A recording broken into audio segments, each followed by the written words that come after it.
नमस्कार दोस्तों, आइए आज सुनते हैं एक कहानी, वाणी पर नियंत्रण रखे। एक बार एक बूढ़े आदमी ने अफवाह फैलाई कि उसके पड़ोस में रहने वाला नौजवान ना चोर है। ये बात दूर दूर तक फैल गई। आसपास के लोग उस नौजवान से बचने लगे। नौजवान तो परेशान हो गया, कोई उस पर विश्वास ही नहीं करता था। तभी गांव में एक चोरी की वारदात हुई और शक उस नौजवान पर गया। फिर उस नौजवान को गिरफ्तार कर लिया गया, लेकिन कुछ दिन के बाद सबूत के अभाव में वह नौजवान निर्दोष साबित हो गया। निर्दोष साबित होने के बाद अब वह नौजवान चुप नहीं बैठा। उसने उस बूढ़े आदमी पर गलत आरोप लगाने के लिए मुकदमा दायर कर दिया।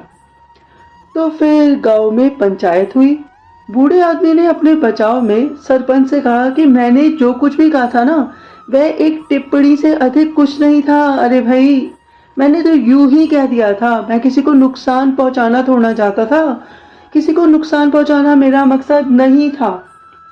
सरपंच ने बूढ़े आदमी से कहा कि देखो, आप एक कागज के टुकड़े पर वो सब बातें लिखें जो आपने उस नौजवान के बारे में कही थी, और जाते समय जिस कागज पर आप वो सब कुछ लिख देंगे ना जो आपने नौजवान के खिलाफ कही थी, उस कागज के टुकड़े टुकड़े करके घर के रास्ते में फेंक दें।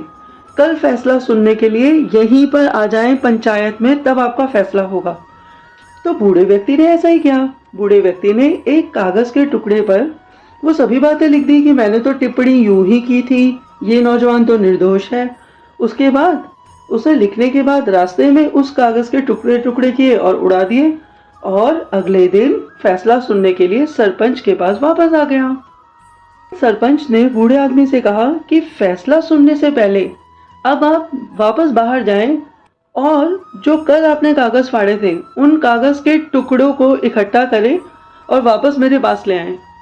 तो इस पर बूढ़े आदमी ने कहा कि मैं ऐसा नहीं कर सकता, उन टुकड़ों को तो हवा कहीं का कहीं उड़ाकर ले गई होगी, अब वे कहाँ मिल सकेंगे। अरे मैं उन टुकड़ों को कहाँ खोजने जाऊं।